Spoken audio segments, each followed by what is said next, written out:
टूट जाते हैं एक घर बनाने में, तुम तरस नहीं खाते बस्तियां जलाने में। ये शेर पिछले महीने हुई उन दो घटनाओं पर बिल्कुल सटीक बैठता है जिनके बीच कई समानताएं हैं। इनमें पहली घटना है मुर्शिदाबाद के सांप्रदायिक दंगे और दूसरी घटना है पहलगाम का आतंकवादी हमला।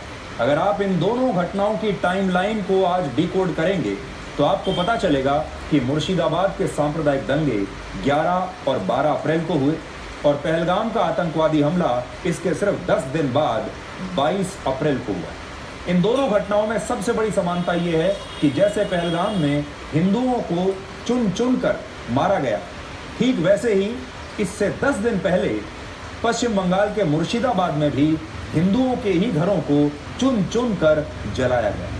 अंतर सिर्फ इतना है कि पहलगाम में हिंदुओं को मारने वाले पाकिस्तान से आए आतंकवादी थे, पाकिस्तानी स्पॉन्सर्ड थे, और मुर्शिदाबाद में हिंदुओं के घर जलाने वाले इसी देश में रहने वाले कुछ लोग हैं। डॉली मंडल की कहानी है जो एक टी स्टॉल चलाती है और उनके घर को लूट लिया गया। उनके घर में 25 से 30 हजार रुपए पड़े हुए थे और ये पैसा दंगाइयों ने लूट लिया। और इसके बाद वो लिखती हैं उनके टी स्टॉल को जला दिया गया।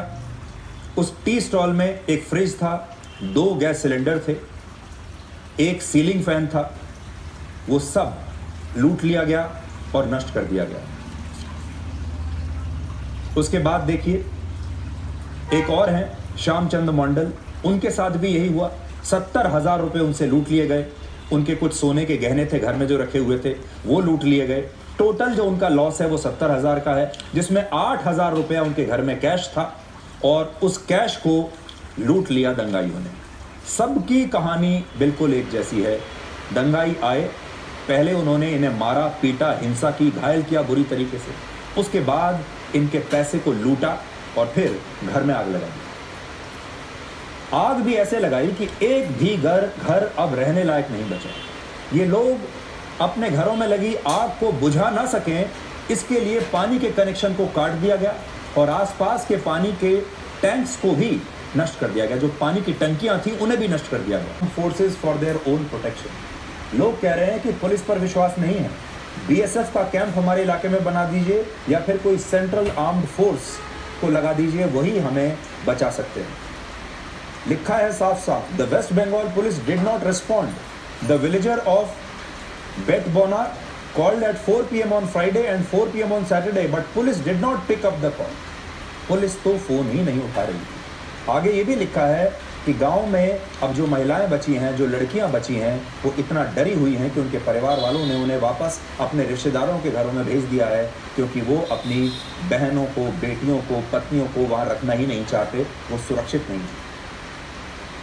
हालांकि इस रिपोर्ट के बाद भी पश्चिम बंगाल की सरकार यही कह रही है कि ये दंगे बाहर से आए लोगों ने कराए थे और उन्होंने ही इन लोगों को भड़काया था, यानी ये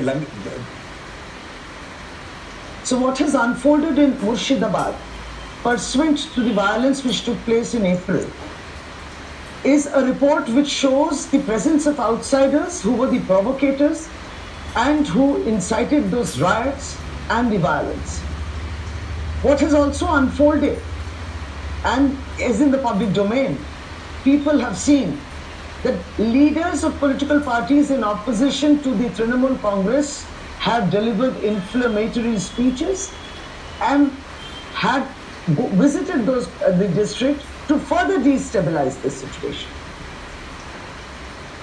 इस रिपोर्ट में ये भी लिखा है साफ साफ कि जो लोकल काउंसलर है जिसका नाम है महबूब आलम, वो दंगाइयों के साथ 11 अप्रैल 2025 को वहां पर आया था, लिखा हुआ है।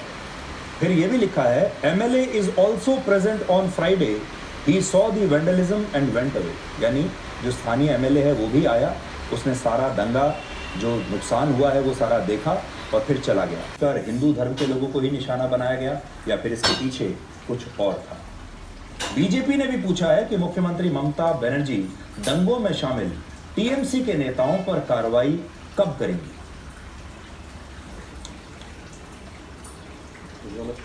समाचारों के अनुसार मुर्शिदाबाद हिंसा पर एसआईटी की जो रिपोर्ट आई है उसमें बहुत साफ और स्पष्ट रूप से यह इंगित किया गया है कि हिंदुओं को लक्षित करके टारगेट करके हिंसा की गई और इसमें तृणमूल कांग्रेस के नेता शामिल थे और पुलिस का रवैया हिंसा को रोकने की बजाय तृणमूल कांग्रेस के नेताओं की कार्यों की अनदेखी करता हुआ दिखाई पड़ रहा।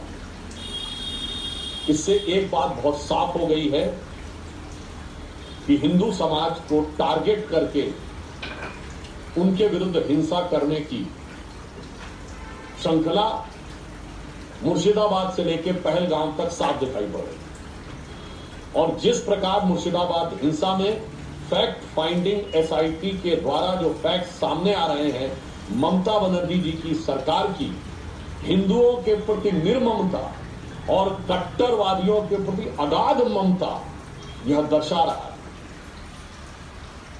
जब दंगे होते हैं तो कैसे पूरे के पूरे परिवार बर्बाद होते हैं, छोटी सी कहानी आपको बताता हूं।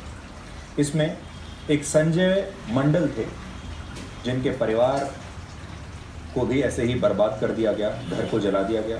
वो कहते हैं कि उनके घर में उनका जो फर्नीचर था, टीवी था, घर था, वो तो जला ही दिया। उनके बेटे और बेटी जो दोनों छात्र हैं, उनके एजुकेशनल डॉक्यूमेंट्स यानी उनकी पढ़ाई लिखाई से संबंधित सारे उनके सर्टिफिकेट, सारे दस्तावेज वो जला दिए गए। उनकी स्कूल की किताबें जला दी गई, स्कूल का बैग जला दिया गया, स्कूल की यूनिफॉर्म, सब कुछ जला दिया गया।